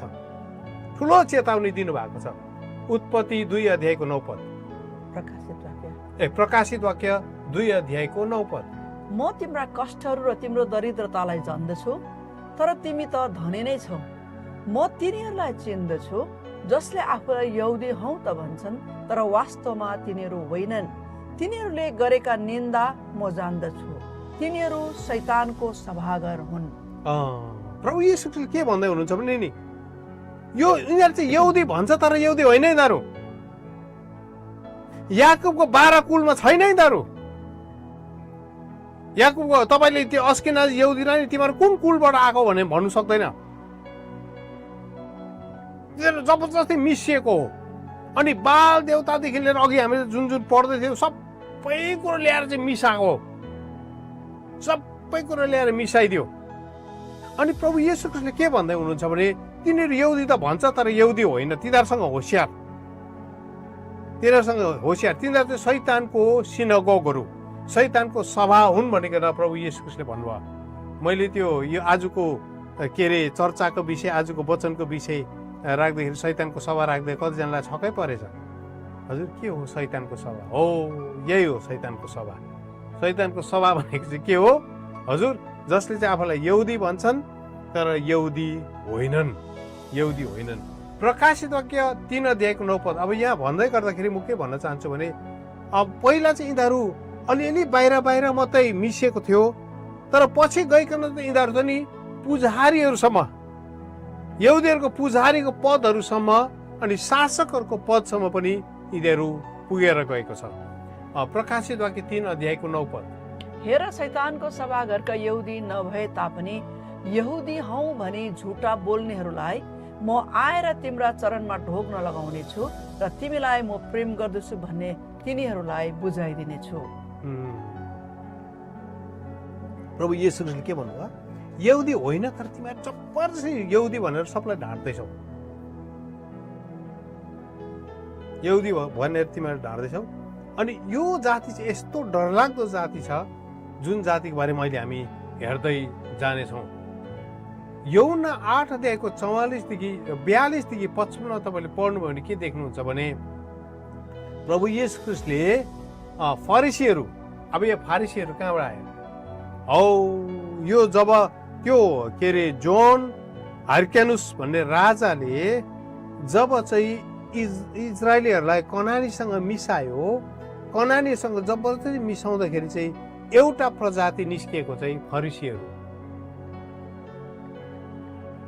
सो यो फरिसीहरूमा चाहिँ कनानीहरूको रगत छ। यसकारण परमेश्वर इजरायललाई घरिघरि भन्दा त नाश कर नाश कर नाश कर, नभए यो जातिले चाहिँ खत्तम बनाउँछ, तिमीलाई खत्तम बनाउँछ, नाश कर नाश कर नाश कर भनेर परमेश्वरले घरिघरि भनेकै। यसकारण प्रभु येशू ख्रीष्टले ती फरिसीहरूलाई के भन्नुभएको छ?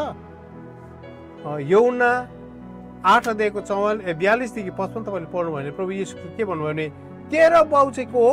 शैतान हो, तिमीहरूको पिता चाहिँ शैतान हो भनिकन प्रभु येशूले फरिसीहरूलाई डाइरेक्ट भनिदिनु भएको छ। तिमीहरूको बाउ अब्राहम होइन, तिमीहरूको बाउ चाहिँ परमेश्वर हुनुहुन्न, तिमीहरूको बाउ सेम होइन, तिमीहरूको बाउ चाहिँ शैतान हो भनेर प्रभु येशू ख्रीष्टले फरिसीहरूलाई सिधै त्यो कुराहरू भनिदिनु भएको छ। हेर्नुहोस् है, तपाईँले आजको दिन थुप्रो कुराहरू भेटाउँदै हुनुहुन्छ। हजुर तपाईँले बाइबलमा हेर्नुभयो भने फरिसी अनि शास्त्रीहरू चाहिँ उनीहरू एकदम वचनमा विद्ध हो। अब हामीले व्यवस्थामा विद्ध हो। उनीहरूले मैले भन्दै थिएँ नि त, उनीहरूले सुनेको, उनीहरूले बोलिएको व्यवस्था चाहिँ उनीहरूले एकदम डरलाग्दो पालन गर्थे। अनि तिनीहरूले प्रभु येशू ख्रिस्टलाई गरेको प्रश्नहरू बाइबलमा हेर्नुहोस्, 40 भन्दा बढी प्रश्न फरिसीहरूले गरेको छ प्रभु येशू ख्रिस्टलाई। अनि तिनीहरूको प्रश्न हेर्नुहोस् त प्रभु येशूले गरेको, यति साह्रो होच्याउने दुष्टताले भरिएको, यहाँसम्म कि प्रभु येशू के भनेको छ, तँ त शैतानको मान्छे होस्, शैतानको शक्तिले तैँले, दियाबलसको शक्तिले तैँले बिमारीहरू निको पार्दैछस्, भूत पाउँदैछस्,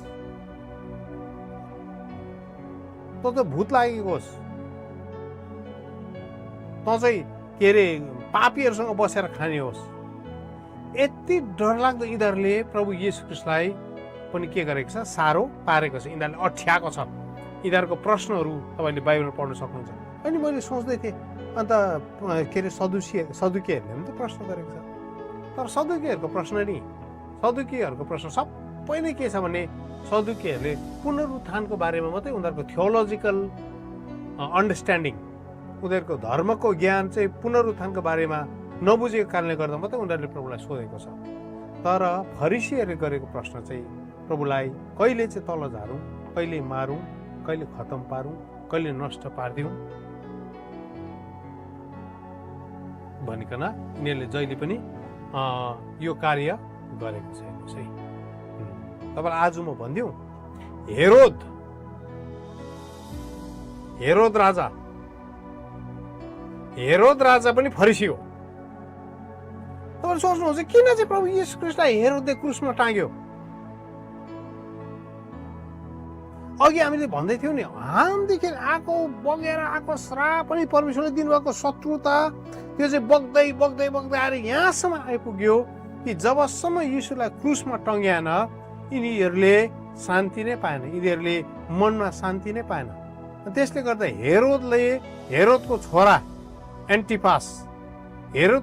एन्टिपासले के गरेको छ, बप्तिस्मा दिने यूहन्नाको टाउको छिनाउने को? बप्तिस्मा दिने यूहन्नाको टाउको छिनाउने हेरोद एन्टिपास, जो चाहिँ आस्किनाजी यहुदी हो, जो चाहिँ के हो, फरिसी हो। हेर्नुहोस् है, अनि बाइबलले भन्छ जुन दिन पन्तियस पिलातुसले प्रभु येशू ख्रिस्टलाई मार्ने निर्णय गरे, यो हेरोद राजा पनि त्यो ट्रायलमा प्रभु येशू ख्रिस्टलाई जाँच गर्दै गर्दा हेरोद अन्टिपास पनि त्यहाँ देखा परेको छ। अनि जुन दिन प्रभुलाई क्रुसमा चढाउने निर्णय भयो, तब यो हेरोद अन्टिपास र पन्तियस पिलातुस ठुलो मित्र भयो भनेर बाइबलले भन्छ। They became great friends.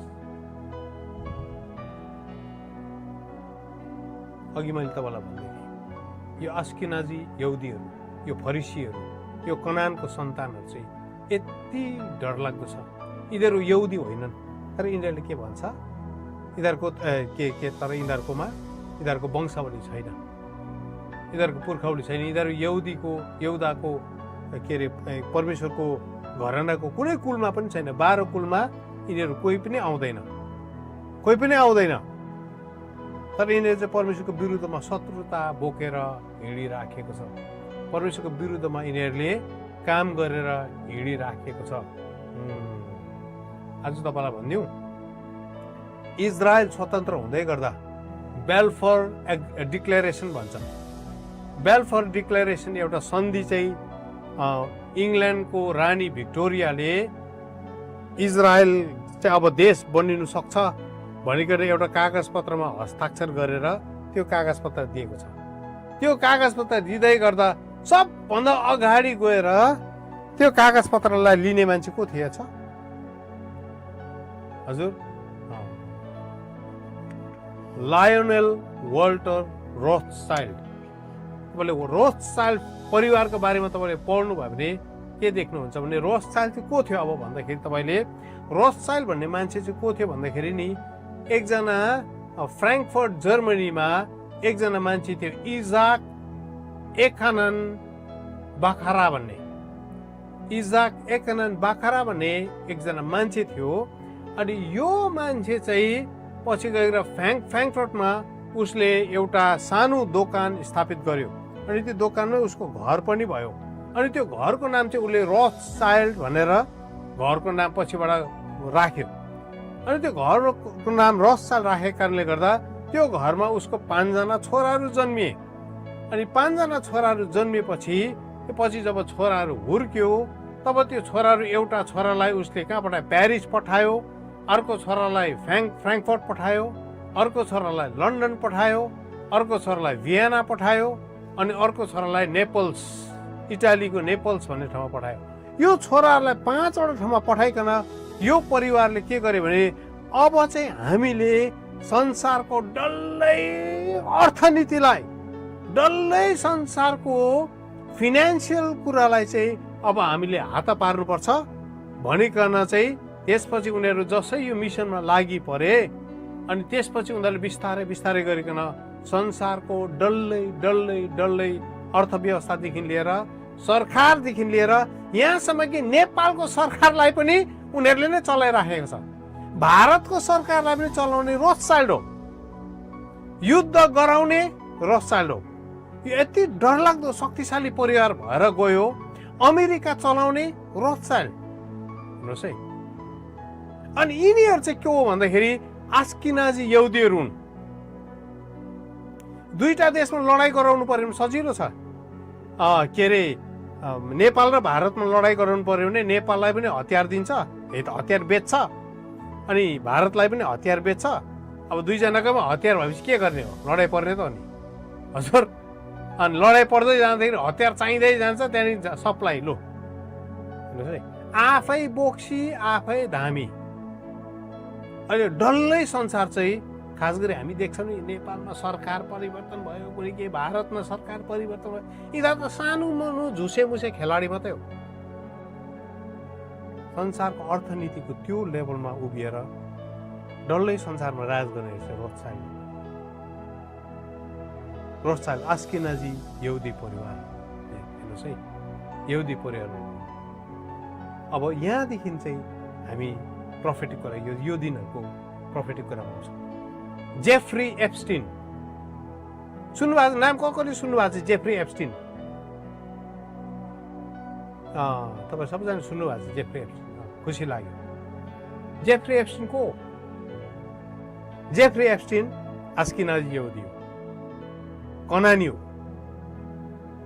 यो मान्छे कनानी हो। हेर्नुहोस् है, अनि यो यहुदी, यो आस्किनाजी यहुदीहरूले अहिले सारा संसारभरि तपाईँ अनि मेरो जीवनलाई यस्तो प्रकारले, चर्चको जीवनलाई यस्तो प्रकारले प्रभाव पारेको छ। आजको दिन म यो कुरा तपाईँहरूको अगाडि भन्दैछु, त्यसले गर्दा एकदम होसियारी साथमा म भन्दैछु। सायद यो भिडियोहरू डिलिट पनि गर्नु लाउँछ होला, मलाई थाहा छैन, तर आज होसियारीको साथमा, किनभने उनीहरूको आधिपत्य सारा संसारभरि छ। डल्लै संसारभरि नै यो आस्किनाजी यहुदीहरूले सबै कसलाई मुठीमा ल्याएर राखेछ। एप्स्टिन के को लागि फेमस भयो तपाईँलाई थाहा छ? Pizza gate. अघि हामीले पढ्दै थियौँ नि, 3 वर्ष 1 दिनदेखि को केटीहरूलाई बलात्कार गर्दा हुन्छ, रेप गर्दा हुन्छ। एप्स्टिन के को लागि फेमस भयो? सानो सानो नानीहरूलाई किडन्याप गरेर लगेर, सानो केटाकेटीहरूलाई लगेर संसारका ठुला बडा सेलिब्रिटीहरू, ठुल्ठुला मान्छेहरू, बिल क्लिन्टनदेखि लिएर संसारको भएको नभएको डोनाल्ड ट्रम्पदेखि लिएर संसारको ठुल्ठुलो सबै मान्छेहरूको के अरे पलङ गरम गराउने, उनीहरूको के अरे एउटा के अरे दुष्ट जनवारिक एउटा पशुभन्दा पनि तल गिरेको कुवासना के अरे त्यसलाई तृप्त पार्नको निम्ति यो जेफ्री एप्स्टिनले चाहिँ दलालको काम गरेर चाहिँ सबै नानीहरूलाई, हजारौँ नानीहरूलाई त्यसरी बन्दी बनाएर लगे। त्यति मात्र कहाँ हो, यो जेफ्री एप्स्टिनले के गरेको छ, नानीहरू मरेपछि तिनीहरूको मासु खान लगाएको छ। अब यहाँबाट यो नानीहरू जब प्रेग्नेन्ट भयो, मलाई थाहा छ यो नानीहरू जब प्रेग्नेन्ट भयो, तब यो जेफ्री एप्स्टिनले यो नानीहरूको जुन चाहिँ फिटस हुन्छ, आमाको गर्भमा जुन नानी छ, त्यो नानीलाई जबरजस्ती निकालेर यो नानीलाई चाहिँ जबरजस्ती निकालेर यो नानीको फिटस चाहिँ बिल गेट्सलाई बेचेको कारणले गर्दाखेरि यो बिल गेट्सले चाहिँ त्यहाँबाट चाहिँ भ्याक्सिन निकालेर चाहिँ 2015मा नै संसारमा के घोषणा भएको थियो भने अबको केही वर्षमा चाहिँ हामीले संसारमा एउटा के अरे पेन्डेमिक ल्याउनु पर्छ, एउटा महाप्रलय ल्याउनुपर्छ अनि त्यो प्रलयमा चाहिँ हामीले एउटा यस्तो भाइरस बनाउनुपर्छ जुन भाइरसले चाहिँ संसारमा तहस नहस मचाउने छ अनि यो भाइरसलाई हामीले संसारमा तहस नहस मचाएपछि मान्छेहरू हाहाकार हुन्छ हामीले लकडाउन गर्नुपर्छ अनि लकडाउन गरिसकेपछि मान्छेहरूलाई अब मर्नु थाल्छ मान्छेहरू अनि मान्छेहरू मर्नु थालेपछि हामीले एउटा भ्याक्सिन निकाल्नुपर्छ अनि त्यो भ्याक्सिन चाहिँ हामीले संसारभरि बेच्नुपर्छ जसलाई चाहिँ तपाईँ अनि मैले यो दिनमा कोभिड भ्याक्सिन भनिकन हामीले नामले चिनेका छौँ। तपाईँहरू कतिजनाले कोभिड भ्याक्सिन लगाउनु भएको छ। यो कोभिड भ्याक्सिन कहाँबाट आयो भन्दाखेरि चाहिँ हौ यो नानीहरूको गर्भबाट निस्केको यो नजन्मिँदै गरेको नानीहरूको फिटसबाट निकालेको जुन डिएनएहरू छ यो डिएनए किनभने किन चाहिँ यो नजन्मेको नानीहरूको डिएनए चलाएको भन्दाखेरि चाहिँ दे लिभ द लङ्गेस्ट यिनीहरू चाहिँ लामो बाँच्छ भनेर चाहिँ त्यो नानीहरूको गर्भबाट यसकारण तपाईँहरू सबैजना आजको दिन त्यो नानीहरूको डिएनए चाहिँ तपाईँहरूभित्र पनि कतिजनामा चलिराखेको छ तपाईँहरूभित्र पनि त्यो डिएनए पसिराखेको छ।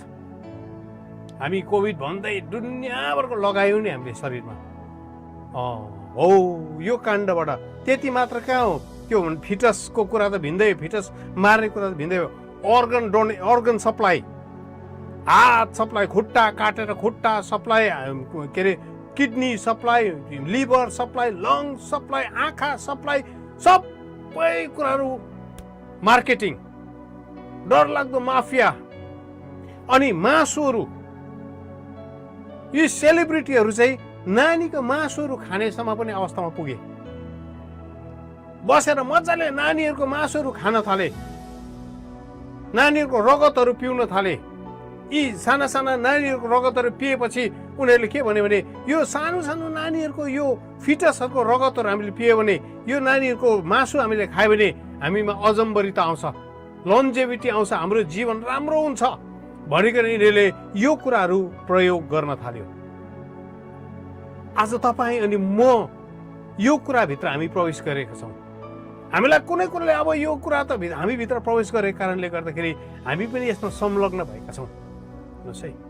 किनभने यो चाहिँ तपाईँले म के देख्छ भने हो त्यसले गर्दाखेरि तपाईँ अनि म चर्च चाहिँ प्रार्थना गर्नुपर्ने समयमा आएको छ प्रार्थना गर्नुपर्ने अवस्थामा हामी आएको छ। कस्तो प्रकारले चाहिँ संसारलाई यिनीहरूले यसरी बाँधेर यसरी दुःख दिएर यस्तो प्रकारले चलाइराखेको छ। हामीले तपाईँले इन्टरनेटमा हेर्न सक्नुहुन्छ पिज्जा गेट भनेर अनि पिज्जा गेट भन्ने तपाईँले कतिजनाको त खोलिँदैन पनि किनभने त्यो कुरा सबै यो चाहिँ हाउडे भनेर सबै लुकाएर राखेको छ अहिले। दिस इज फेक यो कन्स्पिरेसी हो यो सत्य होइन भनेर सबै लुकाइदिएको छ। तर आज म तपाईँलाई सत्य भन्छु आज म तपाईँलाई सत्य भन्नको निम्ति बोलाएको यहाँ प्रोफेटिक कुरा भन्नको निम्ति बोलाएको। जेफ्री एप्स्टिन एस्किनाजी यहुदी अनि जेफ्री एप्स्टिनले के भन्यो भने कसको लागि काम गर्छस् भन्दै गर्दा जेफ्री एप्स्टिनले के भन्यो म रथसाइलको लागि काम गर्छु रथसाइलको एस्किनाजी यहुदी। अनि संसारमा यस्तो मान्छेहरू एस्किनाजी यहुदीहरू जो चाहिँ कनानीहरू हो जसले चाहिँ आजको दिन तपाईँ मेरो संसारलाई राज्य गरेर बसेको छ। यी मध्ये एक दुईवटा म नाम लिन चाहन्छु तपाईँले चिन्नुहुन्छ होला सायद चिन्नु हुन्न भने पनि यिनीहरूले बनाएको कुराहरू तपाईँले चलाउँदै हुनुहुन्छ। पहिलो नाम एलोन मस्क नाम सुन्नु भएको छ कतिजना सुन्नु भएको छ यसो हात हल्लाइदिनुहोस् त। एलोन मस्क यो मान्छेको आमा चाहिँ एस्किनाजी यहुदी हो त्यसले गर्दा यो मान्छेले पनि अब के गरेको छ परमेश्वरको राज्यको विरुद्धमा यो मान्छे पनि खडा भएको छ। अर्को मान्छेको नाम तपाईँले सुन्नु भएको छ फेसबुकको मालिक मार्क जुकरबर्ग यो मान्छे पनि एस्किनाजी यहुदी हो हेर्नुहोस् है कनानी हो यो मान्छे पुर्ख्यौली।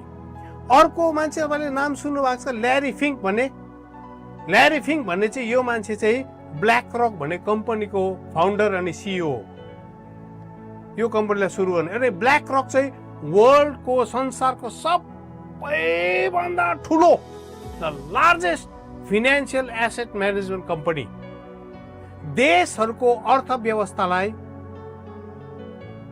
के गर्ने म्यानेज गर्ने व्यवस्थापन गर्ने कम्पनी चाहिँ यो मान्छेको छ।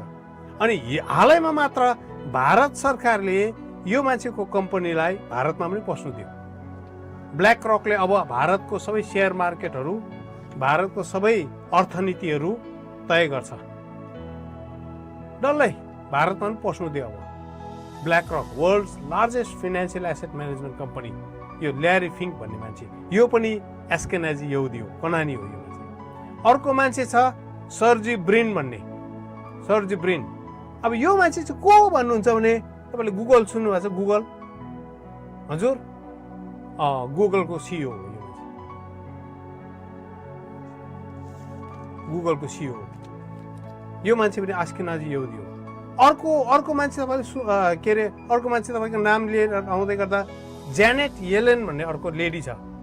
अनि यो जेनेट येलेन चाहिँ को भने अहिले अमेरिकाको अर्थमन्त्री हो, सेक्रेटरी अफ द ट्रेजरी, अमेरिकाको अर्थमन्त्री हो यो लेडी। यो लेडी पनि एस्केनाजी यहुदी हो। अर्को नाम तपाईँले सुन्नुभएको छ स्याम अल्टम्यान भन्ने। स्याम अल्टम्यान भन्ने को हो भन्दाखेरि चाहिँ अहिले च्याट जिपिटी भन्छ नि, च्याट जिपिटीको के हो यो मान्छे, च्याट जिपिटीको सिइओ। यति निकालिदिनुहोस् त तपाईँको हातमा के बस हजुर, मोबाइल घुएत्रो हानिदियो जस्तो लाग्छ हजुर। यति एप चाहिँ डिलिट गर्नुहोस् त, एलोन मस्कको एक्स डिलिट गर्नुहोस्, ट्विटर डिलिट गर्नुहोस्, मार्क जुकरबर्गको फेसबुक, इन्स्टाग्राम, वाट्सएप डिलिट गर्नुहोस्। त्यसपछि के अरे गुगलको एपहरू डिलिट गर्नुहोस्, जिमेल सिमेल सबै डिलिट गर्नुहोस् हजुर। च्याट जिपिटी डिलिट गर्नुहोस्, के बस्यो तपाईँको मोबाइल त चलाउनु मन पर्दैन त त्यहाँदेखि हजुर। मोबाइल त रित्तो हुन्छ त्यहाँदेखि त। म तपाईँलाई आजको दिन के भन्दैछु भने संसार कसले चलाउँछ, यिनीहरू। अनि यिनीहरूले चाहिँ अर्को लकडाउन प्लान गर्दैछ। पहिलो पेन्डेमिक त ट्रायल मात्रै थियो, यिनीहरूले हेऱ्यो के गर्दो रहेछ मान्छेले भनेर। दोस्रो अब झन् डर लाग्छ। अनि दोस्रो कुराले चाहिँ के ल्याउँछ अब यो एस्केनाजी यहुदीहरू चाहिँ कस्तो यति साह्रो दुष्ट हुन्छ, यति साह्रो दुष्ट कि यिनीहरूले आफै मात्रै दुष्ट काम गर्ने होइन तर अरूलाई पनि गर्नु लाउँछ,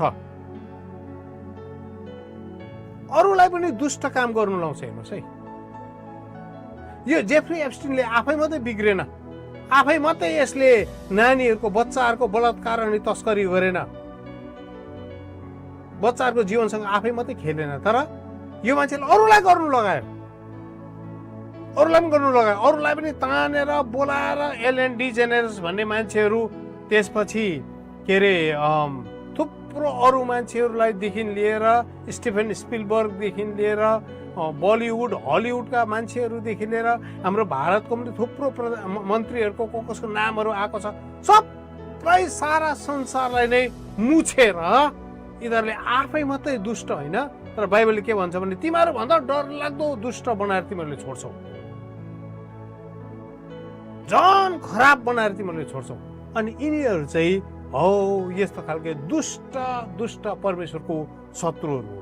मलाई आज एउटा कुरा भनिदिउँ, वर्ल्डको संसारको सबैभन्दा ठुलो पोर्नोग्राफिक वेबसाइट चाहिँ एउटा रब्बीको हो, यहुदी रब्बीको, एस्केनाजी रब्बीको, वर्ल्डको लार्जेस्ट पोर्नोग्राफिक वेबसाइट। हेर्नुहोस् है, एप्स्टिन कोसँग जोडिएको छ, एस्केनाजी यहुदीसँग जोडिएको छ। अनि अघि हामीले हेर्दै थियौँ एस्केनाजी के अरे कनानीहरू केसँग जोडिएको छ, मोलेक बाल देवता, जसले चाहिँ नानीहरूको बलिदान जति चढायो देवता त्यति खुसी हुने। अघि मैले भन्दै थिएँ नि, आमाको गर्भमा नै त्यो नानीहरूलाई मार्ने काम,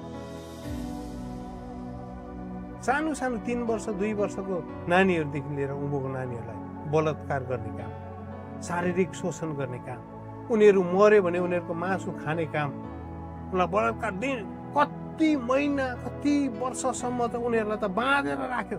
भारतको छोरीहरू इन्डियाको छोरीहरू हरायो, अहिलेसम्म अत्तो पत्तो छैन। तर कतिजना चाहिँ त्यो एप्स्टिनले कैदी गरेर राखेको छ भन्ने कुराहरू निस्क्यो, खुलासा भयो। अहिलेसम्म भारत सरकारले खोजेको छैन, किनभने कतिजना चाहिँ त्यही कुरामा लिप्त छ। हेर्नुहोस् है, लिप्त छ। अनि कनानीहरूको प्र्याक्टिस के थियो? कनानीले के गर्थ्यो? अघि हामीले पढ्दै थियौँ, मूर्ति पूजा। हेर्नुहोस् है, एकभन्दा धेरै देवताहरूलाई उनीहरूले पूजा गर्थे। अर्को नानीहरूको बलिदान, चाइल्ड ह्युमन सेक्रिफाइस, मान्छेको बलिदान। हेर्नुहोस् है, इन्सेस्ट, बाउ छोरा छोरी, आमा नाति, भदैनी फुपू फुपाको बिचमा अनैतिक सम्बन्ध, एडल्ट्री, लोग्ने स्वास्नी, एकअर्काप्रति वफादार इमान्दार नरहेर, एकअर्काप्रति उनीहरू भरोसा भत्किएर एउटा अर्कोसँग बस्ने, अर्कोसँग सुत्ने, अर्कोसँग त्यो कुराहरू यति डरलाग्दो प्रकारले, होमोसेक्सुअलिटी, समलैङ्गिकता, बिस्टियालिटी, पशुसँग सुत्ने कुराहरू, टेम्पल प्रस्टिट्युसन हामीले अघि हेर्दै थियौँ, डिभाइनेसन, एकदम अन्धकारको शक्तिलाई, ज्योतिष विद्याहरू, ज्योतिषीका कुराहरू, सर्सरी, तन्त्र मन्त्र कुराहरू, भूत प्रेत, उनीहरूको कवाला भन्ने तपाईँले सुन्नु भएको छ। भाइलेन्स, लडाइँ, जति लडाइँ गर्नु सक्यो त्यति नै असल भनिकन उनीहरूको भनाइ छ। एकदम रिचुअल म्युटिलेसन भनेको चाहिँ तपाईँलाई थाहा छ कतिवटा सेटनिक ठाउँहरूमा, तपाईँले थाहा छ भने म एक दुईवटा सेटनिक ठाउँमा अमेरिकामा सेटनिक ठाउँमा पसेको छु, सेटनिक टेम्पलहरूमा पसेको छु। उनीहरूले चाहिँ जब मान्छेलाई बलिदान दिन्छ, त्यो मान्छेलाई बलिदान दिँदै गर्दा चाहिँ उनीहरूले के गर्छ, पूजा गर्दै, शैतानको नाम जप्दै, त्यो मान्छेको वरिपरि हिँड्दै, उनीहरूले मान्छेलाई काट्ने, अङ्ग प्रत्यङ्ग काट्दै, त्यहाँदेखि रगत बगाउँदै बिस्तारै बिस्तारै बिस्तारै उनीहरूले रात लगाएर यिनीहरूले मान्छे मार्ने कामहरू, म्युटिलेसन गर्ने कुराहरू, अङ्ग भङ्ग गर्ने कुराहरू यिनीहरूले गरिराखेको छ। अपरेसन, सताउने कुराहरू, दासत्वमा ल्याउने कुराहरू यिनीहरूले गरिराखेको छ। तपाईँलाई कतिजनालाई थाहा छ इरान र इजरायलको वार किन भइरहेको? हजुर, इरान, इजरायल अनि अमेरिकाको वार किन भइरहेछ? थाहा छ? जेफ्री एप्स्टिनको जब यो फाइलहरू खुलिनु थाल्यो,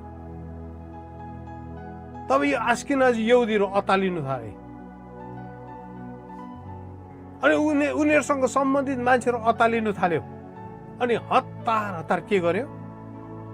अब लडाइँ गराइदियो, युद्ध गराइदियो, बङ र बुङ मारा मार काटा काट, चारैतिर थालिए, ताकि मान्छेको ध्यान, संसारको ध्यान त्यतातिर जाओस्। अनि यो कुराबाट हल्ला तल झरेर जाओस्। शैतान कस्तो छ भने आफ्नो घरबाट ध्यान हटाउनुको लागि चाहिँ अर्काको घरमा ढुङ्गा हालिदिन्छ। हजुर, अर्काको घरमा ढुङ्गा हालिदिन्छ। तपाईँले के कुरा बुझ्दै हुनुहुन्छ? हजुर, यो सबै परिस्थितिहरू मैले तपाईँलाई भन्दै जाँदै नि, अब यो मान्छेहरूले चाहिँ नि 666 को लागि वा एन्टी क्राइस्टको लागि एकदमै ठुलो तयार पारिसकेको छ। मिडिया उनीहरूको हातमा छ, सोसियल प्लेटफर्म्सहरू उनीहरूको हातमा छ, पैसा उनीहरूको हातमा छ, अरबौं खरबौं रुपियाँहरू उनीहरूको हातमा छ। डल्लै संसारको शासकहरू, देश प्रदेशको शासकहरू उनीहरूको हातमा मुठीमा लिइसकेको छ। हाम्रो भारतमा तपाईँले हेर्नुभयो भने डोनाल्ड ट्रम्पले एउटा फोन गरेर लडाइँ, भारत र पाकिस्तानको लडाइँ रोकियो भन्छ नि। कसरी भन्दाखेरि नि हौ यही हो, आस्किनाजी यहुदीहरूले डल्लै कुरा कन्ट्रोल गरिसकेको छ। डल्लै कुरा देशको राजाहरू, देशको नेताहरू आफ्नो इच्छामा देश बनाउने कुरा परै जाओस्, उनीहरूले जे भन्छन् अब त्यही गर्ने अवस्था आएको छ। त्यसले गर्दा तपाईँको देशको लागि चिन्ता फिक्री गर्ने समय आएको छ। हाम्रो देशको लागि चिन्ता फिक्री गर्ने, त्यो आउने पुस्ताको लागि चिन्ता फिक्री गर्ने, तपाईँको नानीहरूको लागि चिन्ता फिक्री गर्ने। अहिले तपाईँलाई थाहा छ HPV भ्याक्सिन बिल गेट्सले जबरजस्ती HPV भ्याक्सिन लगाएर अहिले हाम्रो कन्याहरू 9 देखि 14 वर्षको नानीहरूलाई जबरजस्ती भ्याक्सिन लगाएर अहिले एकपल्ट त कम्पलसरी प्रोग्राम बनाएको थियो। आमा बाउलाई पनि नसोधिकन स्कुल गएको बच्चाहरूलाई, नानीहरूलाई, छोरीहरूलाई चाहिँ यो भ्याक्सिन लगाइदियो। यो भ्याक्सिन किन लगायो भन्दाखेरि चाहिँ यिनीहरूले चाहिँ के भन्यो, पछि गएर सर्भाइकल क्यान्सर नहोस् भनेर, शरीरमा त्यो क्यान्सर नहोस्, गर्भाशयको क्यान्सर नहोस् भनेर भ्याक्सिन लगाइदिएको भन्यो। तर वास्तवमा तपाईँलाई आज सत्यता भन्नु हो भने यो भ्याक्सिन लगाएपछि धेरैजना छोरीहरू चाहिँ बच्चा जन्माउने क्षमता हुँदैन, बच्चा जन्माउनु सक्दैन। अनि यिनीहरूले चाहिँ अब के गरिरहेछ, सबै कुरा तयार पारेर राखेको छ। अनि यिनीहरू सारा संसारको सबै अफिसहरूमा पसिसकेको छ, सबै सरकारहरूमा, साम्राज्यहरूमा यिनीहरूको रगरगी छ। यहाँसम्म कि डोनाल्ड ट्रम्पको वरिपरि पनि अस्केनाजी यहुदीहरूले एउटा ठुलो वरिपरि घेराउ गरेर डोनाल्ड ट्रम्पलाई पनि बाँधिसकेको छ। He is surrounded by these Canaanites. Donald ट्रम्पलाई कनानीहरूले घेरेर राखेको छ। अब उसले आफ्नो निर्णयहरू गर्न सक्दैन।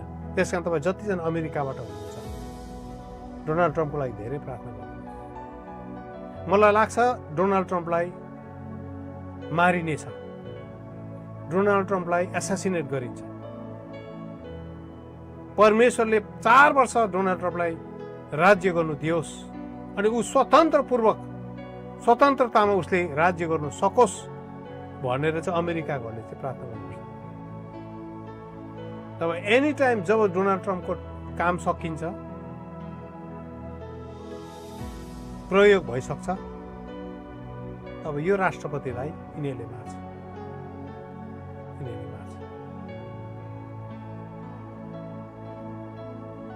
आजको दिनमा तपाईँको अगाडि परमेश्वरको अगाडि प्रोफेटिक कुरा ल्याउँदैछु। हामी एन्टी क्राइस्टको समयको एकदमै नजिक आइपुगेको छ। भयानक कुरो छ।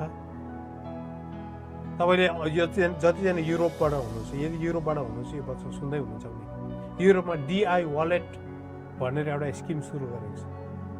DI वालेट भनेको चाहिँ नि तपाईँको अब सबै शरीरको फिङ्गर प्रिन्टदेखि लिएर तपाईँको तपाईँको क्रेडिट कार्डदेखि लिएर सबै कुरा चाहिँ डिजिटली राख्नुपर्ने।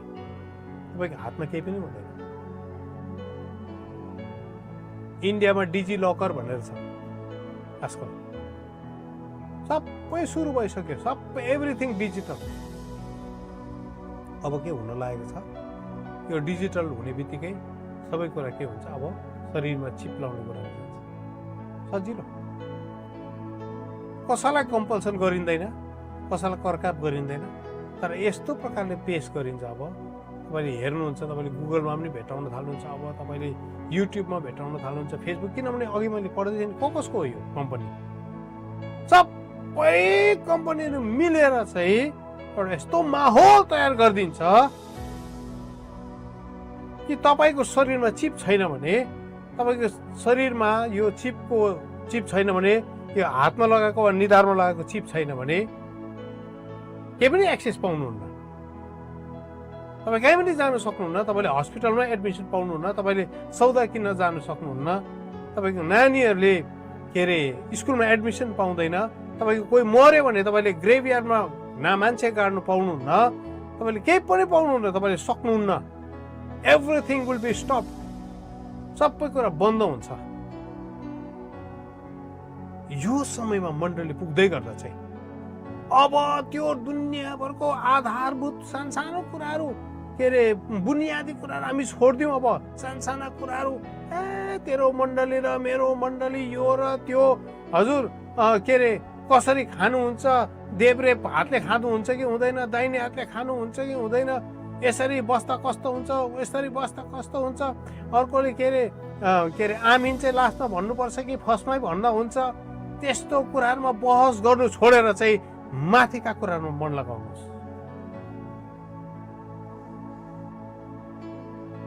मण्डली चाहिँ नि मिरेकलमा जिउने मण्डली हुनुपर्छ। के यस्तो समयमा तपाईँ विश्वास गर्न सक्नुहुन्छ परमेश्वरले तपाईँको खाँचो पुरा गर्नुहुन्छ? तपाईँको गोरियोको तेल सकिँदैन, तपाईँको भाँडाको पिठो सकिँदैन, के तपाईँ विश्वास गर्न सक्नुहुन्छ? के परमेश्वरलाई भरोसा गर्ने ठाउँमा आइपुग्नु भएको छ कि अझै पनि 2टा नाउँमा खुट्टा राख्नु हुँदैछ? यो भन्दा भन्दै म तपाईँलाई अझै एउटा अगमबानीको कुरा बोल्न चाहन्छु। परमेश्वरले भारतमा ठुलो हलचल ल्याउँदै हुनुहुन्छ। भारतको प्रधानमन्त्रीको शरीरमा अचम्मको रोग, कसैले जाति पार्न नसक्ने रोग आएको म देखिराखेको छु।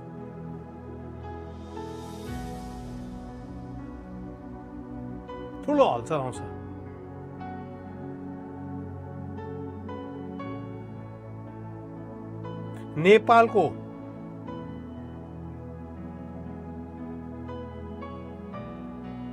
नेपालको जुन नयाँ सरकार गठन भएको छ,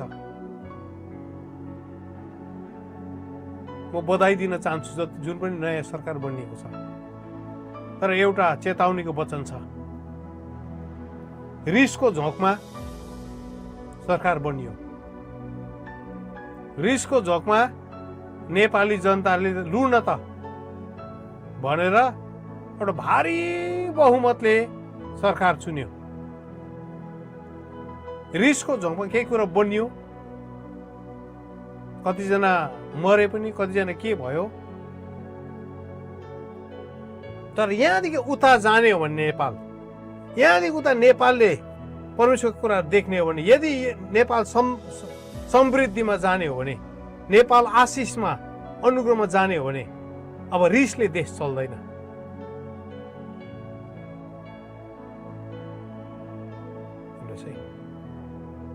अहिले चाहिँ नेपाल कस्तो भएको छ भने, राम्रो सिँगारिएर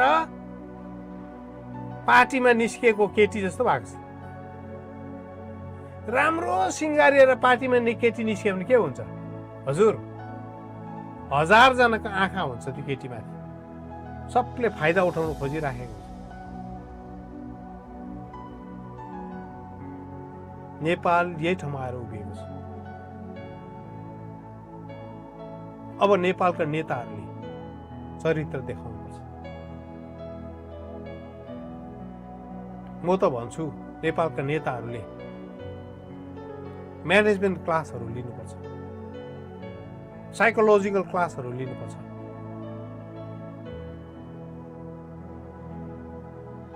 ठुल्ठुलो ज्ञानी बुद्धिमानी विदहरूसँग बसेर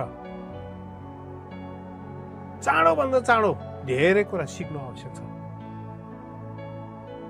रिसले बङ्गै घर छोडेर निस्किने एउटा कुरा हो, तर आफ्नै घर चलाउनु भनेको अर्कै हो। हजुर, कतिजना रिसले घर छोडेर निस्किनु भयो? एक समय घरको बाउले भनेको कुरा मन परेर आजदेखि यो घर छोडिदिन्छौ भन्दै तपाईँ बङ्गै घर छोडेर निस्किनु त भयो नि। त्यसपछि तपाईँलाई चाल पाउनु भयो, घर चलाउनु सजिलो छैन रहेछ, घर चलाउनु सजिलो छैन रहेछ। यस्तै भइरहेछ नेपाल। अब रिसले नचलाउनुहोस् देश। प्रार्थना गरिदिनुहोस् उहाँको लागि। हामीले प्रार्थना गरिदिनु कसले पनि गर्दैन, किनभने प्रार्थना गर्ने अधिकार चाहिँ परमेश्वरले मण्डलीलाई दिनुभएको छ।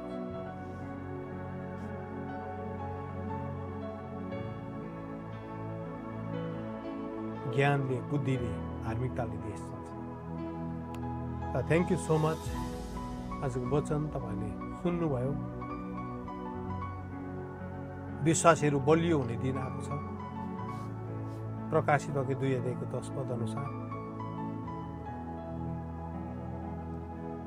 शक्तिशाली हुने दिन आएको छ। यो वचनलाई सेयर गर्नुहोस्, मण्डलीमा भन्नुहोस्, अनि अब आउनेवाला दिनको लागि तपाईँले एकदमै शक्तिशाली रूपमा तयार हुनुहुन्छ। म यो कुरा अन्त गर्छु। म बिन्ती गर्नु पऱ्यो, मेरो श्रीमतीले अन्तिम प्रार्थना गरिदिनु हुनेछ। त्यसपछि हामी आशीर्वाद लिकन आजको सेवालाई हामी अन्त गर्नेछौँ। सर्वशक्तिमान परमेश्वर पिता, हामी तपाईँको पवित्र चरणमा यो समय आउँछौँ। हामीले आजको दिन प्रभु परमेश्वर यस प्रोफेटिक जुन सन्देशलाई सुनेका छौँ, अनि हामी कुन समयमा, कुन अवस्थामा प्रभु परमेश्वरमा बाँचिराखेका छौँ। हामी अन्तिम दिनहरूको पनि एकदमै अन्तिम पडाउहरूमा बाँचिराखेका छौँ। अनि तपाईँ परमेश्वरले मण्डलीलाई जुन प्रकारको तपाईँको प्रभु परमेश्वर तपाईँको आगमनको निम्ति प्रभु यस अन्तिम दिनहरूमा तयारीपनको प्रभु परमेश्वर त्यस कार्यमा तपाईँले हामीलाई उठाउनका लागि तपाईँले बोलाउँदै हुनुहुन्छ पिता।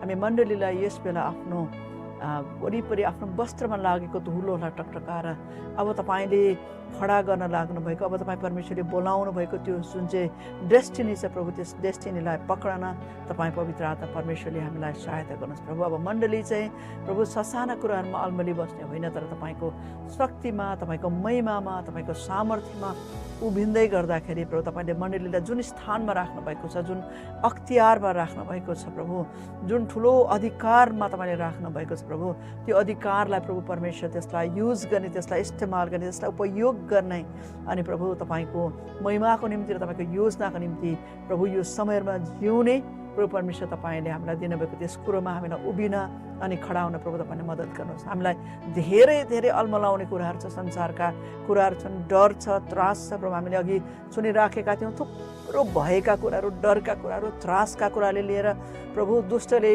यो दिनमा संसारलाई चलाइराखेको छ। तर यो बेला मण्डलीको स्ट्यान्ड कस्तो हुनुपर्ने, मण्डलीले कसलाई हेर्नुपर्ने, मण्डलीको प्रभु परमेश्वर विचार कस्तो हुनुपर्ने, संसार सँगसँगै हामी पनि अत्तालिने होइन, तर प्रभु तपाईँको वचनमा तपाईँले भन्नुभएको जस्तै गरिकन कि घोर अँध्यारोले पृथ्वीलाई ढाक्नेछ, तर तँमाथि मेरो महिमा अझै शक्तिशाली रूपमा उदाउनेछ भनिकन त्यो ज्योतिमा प्रभु तपाईँले हामीलाई उभिन अनि तपाईँको सामर्थ्यले प्रभु परमेश्वर भरिपूर्ण भइकन अब प्रभु यो दिनहरूमा प्रभु परमेश्वर तपाईँको मुहारलाई खोज्ने अनि तपाईँको आवाजहरूलाई सुन्ने मण्डली पवित्र आत्मा तपाईँले बनाउनुहोस्, ताकि हामी यो अन्तिम दिनहरूमा आउन लागेको हर प्रकारको खराबी अनि प्रभु त्यसको युक्तिहरूको विरुद्धमा प्रभु परमेश्वर हामी त्यसलाई सामना गर्न सकौँ भनेर प्रभु हामी प्रार्थना गर्छौँ।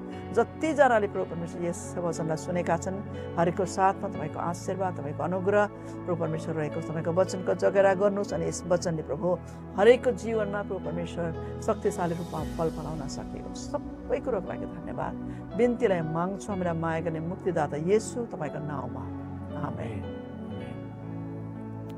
हामी आशीर्वाद ग्रहण गरौँ। परमप्रभुले तिमीलाई आशिष देऊ, परमप्रभुले आफ्नो चेहरा तिमी माथि प्रकाशित गरौँ अनि तिमीलाई अनुग्रह दिउँ। परमप्रभुले आफ्नो मुहार तिमी माथि चम्काउँ अनि तिमीलाई शान्ति दिउँ।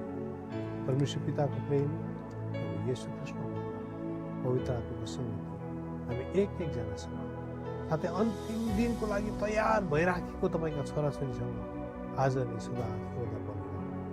आमेन। हवस्, तपाईँ सबैजनालाई प्यारो प्रभु येशू ख्रीष्टको नाममा जय मसीह। गुड नाइट, जय